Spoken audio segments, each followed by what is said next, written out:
Welcome to the best day of the week.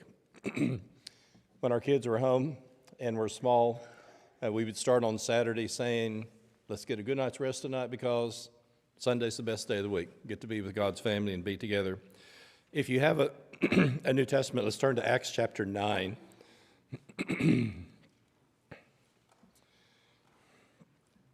I want to read this at the beginning, and then we're going to just kind of stop and take a walk through some cultural things in the first century. And one of the benefits, hopefully, of collective Bible class is that things that we study collectively will help us when we're doing our individual study and our time together. And in my mind's eye, I try to imagine when were the occasions when Dr. Luke collected and gathered the evidence that's going to be a part of Luke Acts. And you remember how the first volume starts, insomuch as many have undertaken to write an account of the things that happened among us. It seemed good to me, most excellent Theophilus, and it's like a research term, having talked to the eyewitnesses, the ministers of the word, then I wanted to write to you an orderly account of the things that happened. And last week, as we looked at the Philip, the conversion of the Ethiopian, when he gets finished, the Spirit of the Lord takes him away. Ethiopian continues home rejoicing. And then Philip starts working his way up the coast and goes to Caesarea. 20 years later, Paul and Luke are going to stay in Philip's house. He's now married and he has 4 daughters. And you stop and think, how did Dr. Luke hear about the conversion of the Ethiopian? He got to talk to Philip face to face. And we said recently, how are you going to introduce the persecutor of the church who eventually becomes the Apostle Paul? And the garments were laid at the feet of Stephen. And then we're going to come to Acts chapter 9. Saul was breathing out murderous threats against the Lord's disciples. He went to the high priest, asked him for letters to the synagogue in Damascus, so that if he found any there who belonged to the way, whether men or women, he might take them as prisoners to Jerusalem. As he neared Damascus on his journey, suddenly a light from heaven flashed around him. He fell to the ground, and he heard a voice say to him, "Saul, Saul, why do you persecute me?" Now let's just pause for a second. Because he is so convinced and committed that Jesus didn't raise from the dead, the preaching of the resurrection is a fraud, and he needs to do everything he can to destroy this. Can you imagine, can I use the term the recalibration that's going to start when the person that you're convinced doesn't exist speaks to you by name?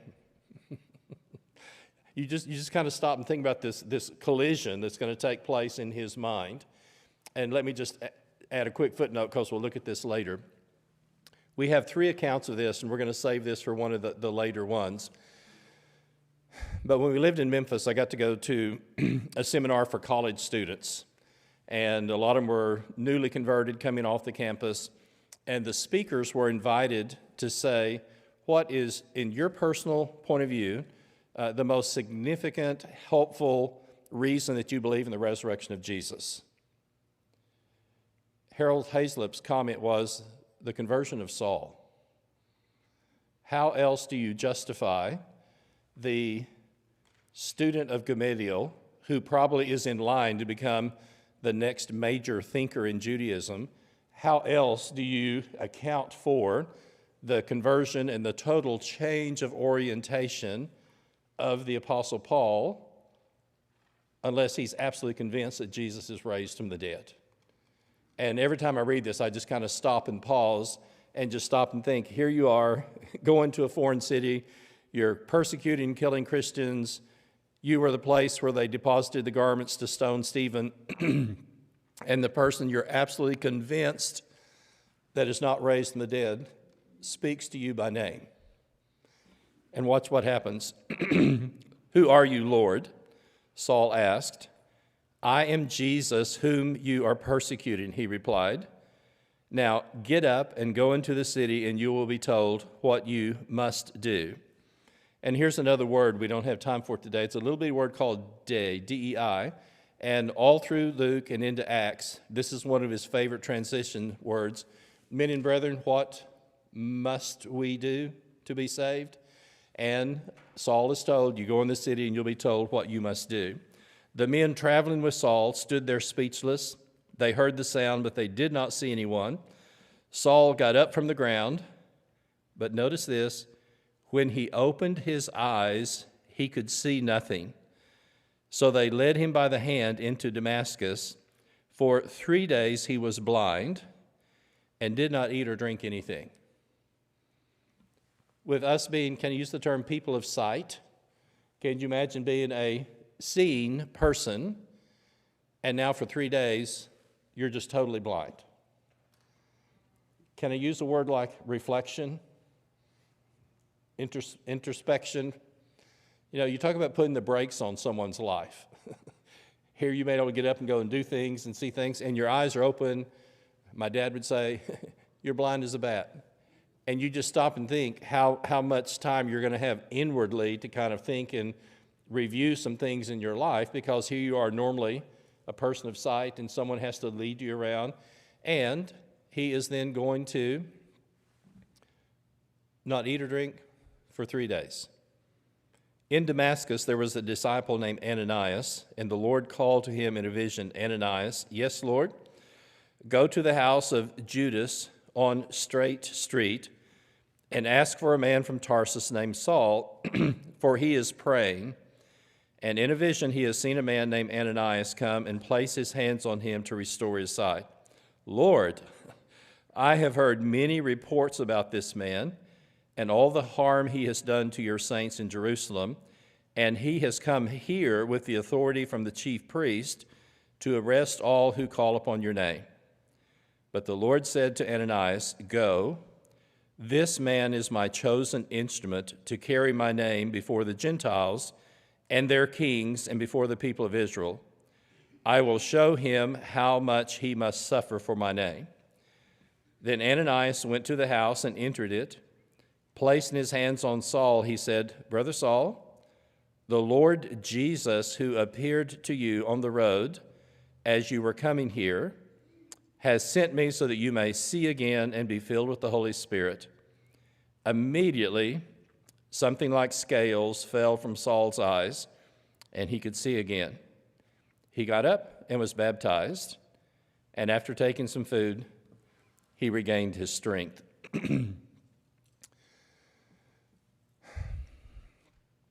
What I'd like for us to do is that, remember the inscription on the cross?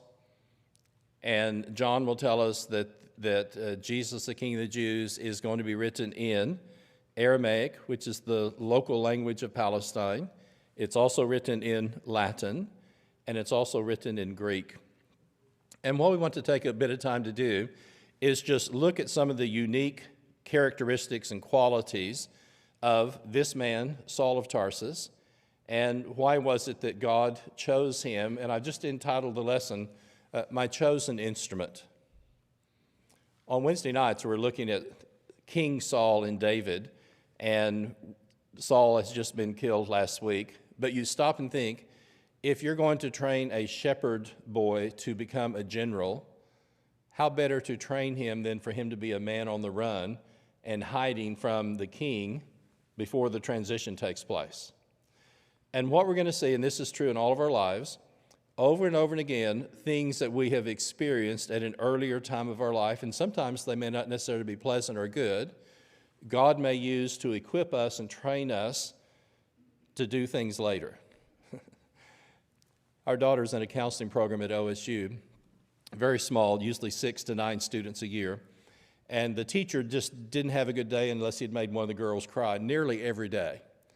One of the girls turned him in. She charged him with sexual abuse, and he got put on leave and everything. And then he told everyone that my daughter was the one who had done that. And for 6 months, she said, Dad, I was like a leper because he was our main professor. He had all the research. She said, I'd walk into the break room and people would either start crying or leaving. And she said, I didn't do it, but everyone thinks that I did.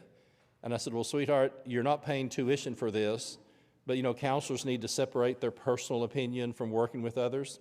You're going to get training at doing this because, she was just despised for 6 months. It finally came out who actually did that. But look at this. Here you are being trained to be a marriage and family therapist, and what training do you get when you're treated like a leper by your fellow classmen for 6 months as a part of that process? And over again, the challenges and the difficulties in our lives, God's going to turn around to use in ways that at the time we had no idea how he was going to do that. So the three things we're going to notice about Saul, again and again, he will just basically say, I'm a Jew. And if you look at Philippians 2, and we're going to read 4 following, notice how specific he describes himself in terms of his Jewish background. Okay? I was circumcised on the 8th day, and as Leviticus 12 taught, of the people of Israel, the tribe of Benjamin, a Hebrew of Hebrews. And F.F. Bruce thinks that this expression meant that they spoke either Aramaic or Hebrew in their house in Asia Minor. Do you remember just previously we had the trouble with the Hellenistic widows not being taken care of in Jerusalem? So these would be Jews who are primarily speaking Greek. They're Jews by birth, by blood, but linguistically, they speak Greek. I don't know about all the families, but listening to the Howard Nortons, their rule in Brazil was, we speak Brazilian all day long, but from supper until we go to bed, we're going to speak English. Jerry, I don't know what the other families did, but listening to Howard, he said, because we want you to be able to talk to your grandparents when we go home. We want you to be bilingual, and so all day long, we're going to speak Portuguese. However, from supper until we go to bed, we're only going to speak English in our house so that you don't just lose that altogether. Well, Hebrew of Hebrews. Here he's going to be raised in Tarsus, which is going to be just up in the edge of Asia Minor, and probably in their house, they spoke Aramaic or Hebrew, so he didn't lose that part of his history and that part of his background. A Pharisee and the son of a Pharisee, as for zeal persecuting the church and righteousness under the law, blameless. And so one of the reasons that Saul of Tarsus is chosen is that even though he is raised in a very Greek-saturated culture in Asia Minor initially, his family were Hebrew of Hebrews, and he's very fluent in Aramaic or Hebrew. And if you'll notice in Acts 22, he is defending himself. And how is he going to do that? Luke tells us he addressed them in the Hebrew language, and the Hebrew dialect was probably Aramaic, and they became even more quiet. And then he says, yes, I was a Jew, and this is going to be later in his life. I was actually brought up in Jerusalem. And then he says, I sat at the feet of Gamaliel. And we'll look at this here in just a second. But just notice this in terms of his Jewish background. The first time we went to Australia, I met a young man from Indonesia, and Benny was going into the 8th grade. His family were very wealthy in Indonesia, and all of the children from the 7th grade on went to boarding school in Australia. That's just what you did. And Dad was very wealthy, and kind of like they bought a house in Nichols Hills so they didn't have to live in the Motel 6 when they came to visit their kids. But all the kids from 7th grade on went to boarding school in a completely different country. At a point in time, probably mid-teenage years, then Saul's family is going to send him, and we'll see Tarsus. We're going to go up the coast, the Mediterranean. Here's Syria. And just as you turn left, Cilicia is going to be the first province in that lower bottom corner, Asia Minor or Turkey, and that's where he's from. And so he grows up, and we're going to use the term, in a university town, but his family, Hebrew of Hebrews, maintain that connection. And then probably sometime mid-late teenager, then what does the family do? They send the boy to Jerusalem. And kind of like we would send somebody to college and they may go to a different state or something else, then Saul is going to leave Tarsus and is going to study at the feet of Gamaliel. And also notice in Acts 26:14, how does Jesus speak to Saul? He had fallen on the ground. I heard a voice saying to me in the either Hebrew or Aramaic language, Saul, Saul, why are you persecuting me? So when you look at something like, example, the Gospel of John, there's going to be at least 5 times where John translates something from Aramaic. And look at these words that we're familiar with. And John will give us this. And this is, again, Jesus and the apostles probably spoke Aramaic.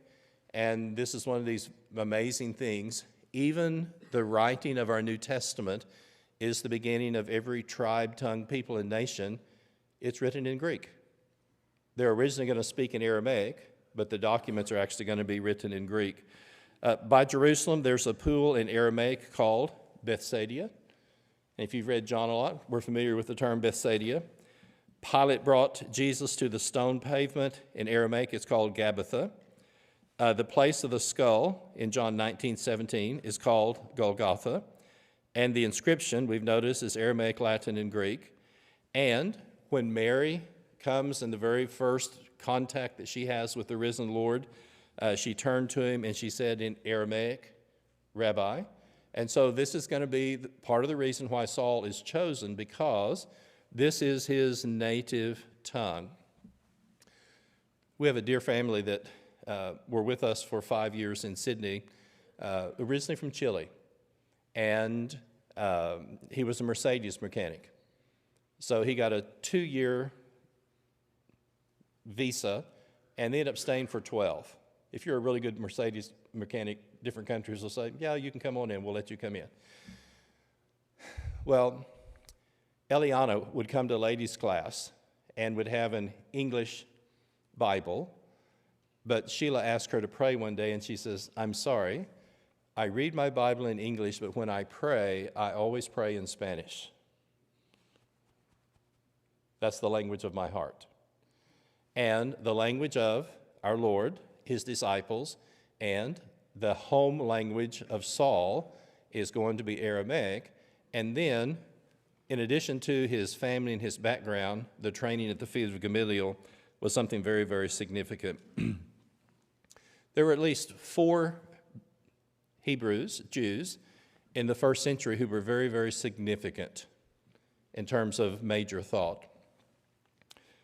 I'm in a class on first century Judaism, and the teacher's just kind of making a casual comment, and he said, for whatever it's worth, he said, I think Hillel and Shammai, and they're going to be just before Jesus, and then Gamaliel, and then Yohanan ben Zakkai, who's at the fall of Jerusalem. He said, I think these were the 4 brightest minds in Judaism. And then he said, Hillel and Shammai. Hillel was a little more lenient, a little more open. Shammai was a little more strict and a little more conservative. And I just thought, that sounds like Raymond Kelsey and Hugo McCord. Brother Kelsey at lectureship every year would say, about 362 days a year, Brother McCord is right, but about 3 days a year, Brother McCord needs to be straightened out while we're at lectureship. And Brother McCord and Brother Kelsey would go back and forth. And Brother Kelsey would rethink everything, always open to study. Brother McCord was pretty predictable. He had studied it through. He knew what he thought. And Hillel and Shammai are going to be these great Jewish minds while Jesus is growing up. The second one's going to be Gamaliel, and we come across him in the New Testament. And then, like we said, Yohanan ben Zakkai is at the fall of Jerusalem. But when he finished, he just said this. He said, for whatever it's worth, I think the single brightest mind in Judaism was Gamaliel. Okay? Manual typewriter, da-da-da-da-da, ding, da-da-da-da-da, ding. I'm sitting there and I'm thinking, okay, who does Saul of Tarsus go and study with when he's a young man? And so therefore, when he writes a book like Galatians, J.B. Phillips, "Oh, foolish Galatians" is in some of our translations. J.B. Phillips says, my dear idiots, how could you go back to this? And what is he talking about? Saul is going to know Judaism inside out because not only is his family traditional Jews, he has been trained with the brightest single mind in Judaism in the first century. And so one of the reasons God chooses Saul as his chosen instrument is going to be his Jewish and his Hebrew background. But the second thing is that he also speaks fluently in Greek. And when you look at Tarsus, and like I said, we go up the coast, and you come up to Syria, and then as the Mediterranean starts going to the west, then Cilicia is that first province there, and Tarsus, 12 miles inland, is going to be the capital city of Cilicia. There's also a mountain range behind, and so if you're going to come up the coast on foot or however you're going to travel on land, and you make the turn and you come to Tarsus, then a little bit to the northwest is going to be a pass through the mountains that takes you into the heart of Asia Minor. And this is going to be kind of the gateway. So all of the goods that are coming from Asia Minor that are headed toward the Euphrates and, whether it's Babylon or Assyria, the old area that's there, is going to come and go through that city. And so it's a very major place. When Saul defines and defends who he is, he says, well, I'm a native of Tarsus in Cilicia. And look at the different translations. No ordinary city, no insignificant city, an important city. And like I said, the capital of the province and the major city in that particular area in terms of economics. If you look at the next page, here's the other thing. Tarsus is also a very significant university town. There's a major school of philosophy there, and all of the major Greek cultural things are there, palaces, marketplaces, gymnasiums, and this is going to be one of the most important cities in Asia Minor. Doing something from the English world to the Greek world for a second. One of my teachers said, he said, in the ancient world, Athens was very much like Oxford. Okay, we're British for a second. Alexandria in Egypt was like Cambridge. And then he said Ephesus was kind of the next major cultural center. But then he said, and one of the major philosophical centers in the Roman Empire was Tarsus. And I'm sitting there saying, oh my goodness. So however you want to think about this. If I'm in Oklahoma, can I use the terms either Stillwater or Norman? If we're in Texas, can we use the terms Austin or College Station? Do you know what I'm trying to say by that? So if you think Austin, College Station, if you have Texas roots, if you think Norman or Stillwater, this is what Tarsus is like. And so Saul of Tarsus grows up in one of the academic, important cities of the ancient world in Greek terms, and his family is also going to have to be financial enough to send him away to boarding school to Jerusalem as he becomes closer to a teenager. And this type of opportunity is typically reserved for families of wealth. Every Jewish family taught their sons to have some type of a trade. And what Saul's? Leatherworking, tent making, whatever those kinds of things are. And whatever his family did, there was some type of a trade that he could support himself as he's going to do on his missionary journeys. And this is probably something that his family had done and done well because it's a financial family enough to send him to boarding school. Here's just a quick note. A lot of Saul's letters are going to be, let's say Paul for a second, they're going to be dictated. And hopefully we'll get a chance to see this in a second. You think of the number of times that he's beaten and he's stoned, shipwrecked, and on it goes. By the time he is writing the letters, my term for Saul is he's a walking scar. I mean, you just think about the physical damage of being all these beatings and stonings and stuff. My dad was a jockey and broke horses for grocery money when I was coming into the world. $25. You got a horse you can't ride, you leave with Marshall, and 3 or 4 weeks he calls you back, and you can ride that horse, and you pay him $25. That's a hard way to earn $25. to feed your family. He had a lot of concussions because of that. And as he got older, he sometimes would have some balance problems because he had been banged up a lot. My brother-in-law and some of his friends were loading cattle, and a cow swung around and just knocked Dad out cold. And he's here just laying on the ground. And they have a committee meeting, and they said, well, are we going to do mouth-to-mouth resuscitation? And one of them said, no, because if he wakes up and finding us doing that, we're going to be in a real pickle. So we're just going to leave him here and hope he comes to. And about 3 or 4 minutes later, he kind of comes to. They get the cattle loaded up. He gets in the Dodge Ram, and he says, Tom, would you come close the door? My left arm won't work to close the door. So I can drive, but I can't. So he just got beat up a lot physically. But that doesn't compare to a stoning. That doesn't compare to a beating. So he's going to dictate his letters. And if you're in the middle of this second page, Romans 6:22, I, Tertius, who wrote, I copied this letter from dictation. I greet you in the Lord. So when you read the book of Romans, then Saul is going to, can I use the term, dictate the letter? And Tertius is going to be the one who writes it down. Galatians 6, do you see with what large letters I am writing to you with my own hand? So whether it's Luke, one of these other co-workers has written the letter out, and then there comes to a point Paul says, here, let me have the pen, and I'll write this so you'll know this came from me. And he says, my handwriting is different, and see with what large letters then I am writing this. Colossians 4:18, I send this greeting with my own hand. Okay, we get close to the end, and he will do a very small part of it. 2 Thessalonians 3:17, I write this greeting with my own hand. This is the sign of genuineness in every letter of mine. This is the way that I write. And then you'll find in Philippians 1:19, I write this with my own hand, and I will repay this. And so, sometimes, like for example, one of our English teachers had a very good comment. She said, son, there's a difference in writing and then speaking. And she says, sometimes you write like you talk, and you need to learn how to write more succinctly and more clearly. And you read something like Romans, and you can hear someone talking, and he's dictating this, and this is how our New Testament letters are going to be composed, but he knows Greek well enough to dictate the book of Romans. Do you see what I'm saying?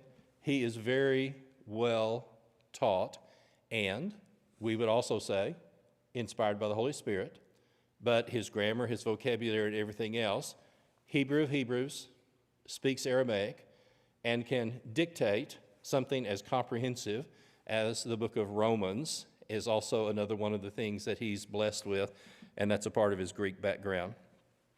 Then the other one is he's also a Roman citizen. The highest percentage that I've read in the first century was 10% of the people living in the Roman Empire were Romans, and where's the highest percentage of them going to be? In Italy. And so, yes, there were Romans sprinkled in other places, but it was very unusual for people in the provinces who weren't born Romans to become Romans, and your family had to do something notorious, something especially helpful, and citizenship could be granted by a consul, by a general, or someone else. And the bottom line is someone in Saul's family, father, grandfather, and see, being Jewish, they're not going to serve in the Roman military because they worship the standards. There was a whole thing with the paganism with that. So the Jews would not have been in the military, but someone in Saul's family did something before he's born so that he's born a Roman citizen. And this is a very significant thing. I listed just a couple of examples of people who did things in that century before. We don't know, again, which event might have brought about Saul's citizenship.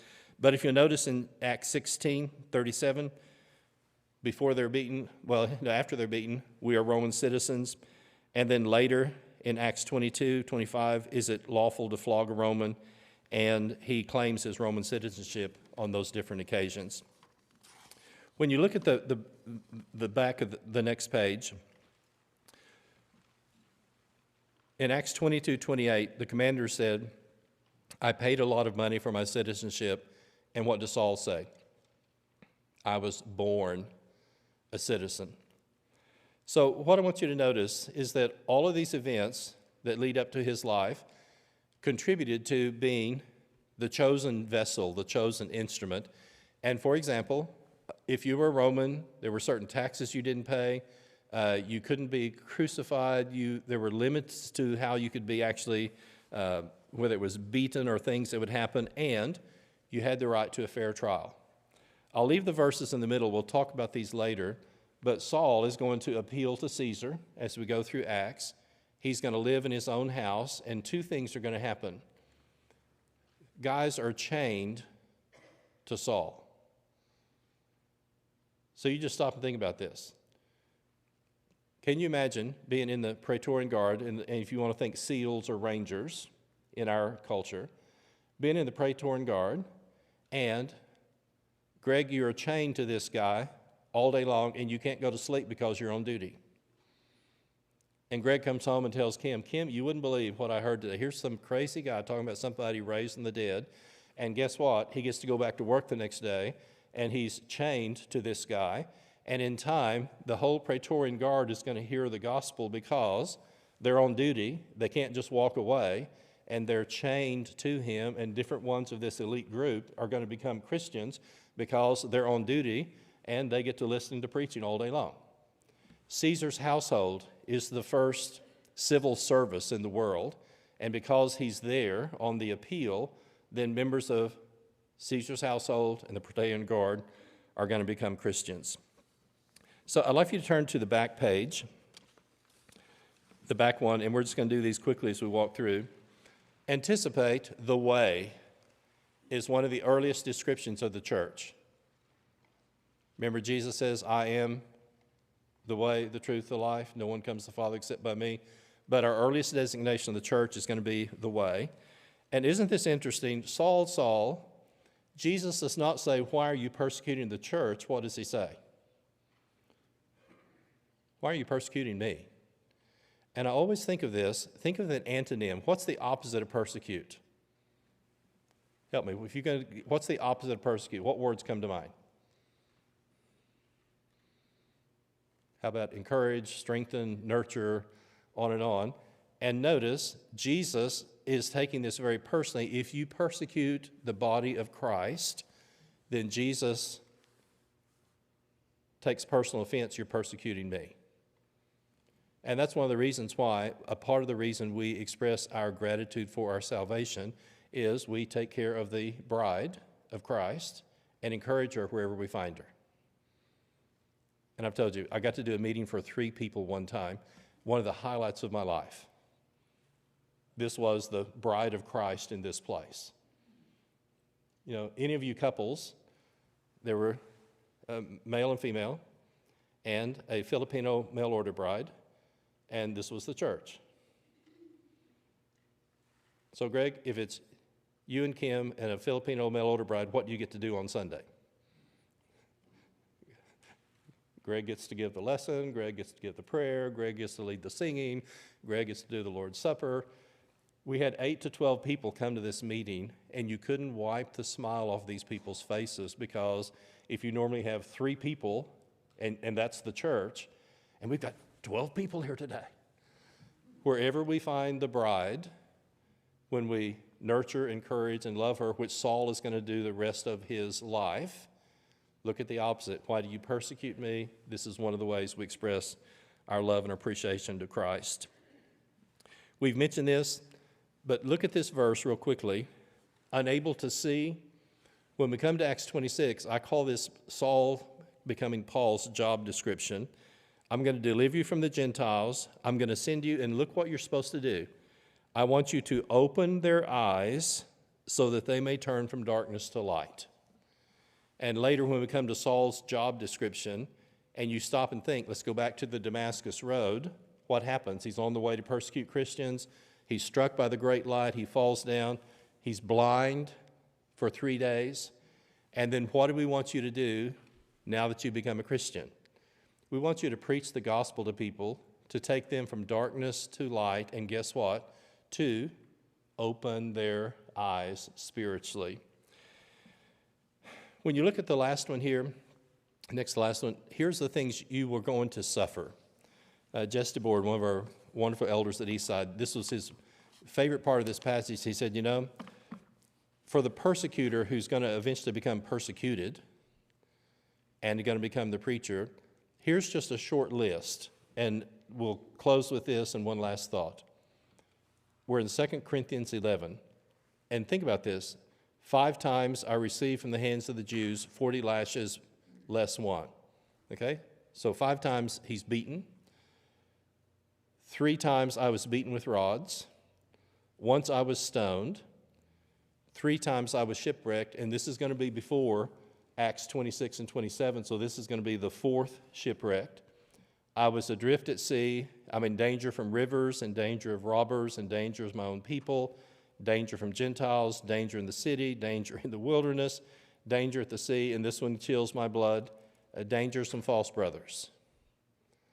And one of the things that Ananias is going to tell Saul, and I'm sure he will never comprehend this until later, here are the things you are going to suffer for me because you're my chosen instrument.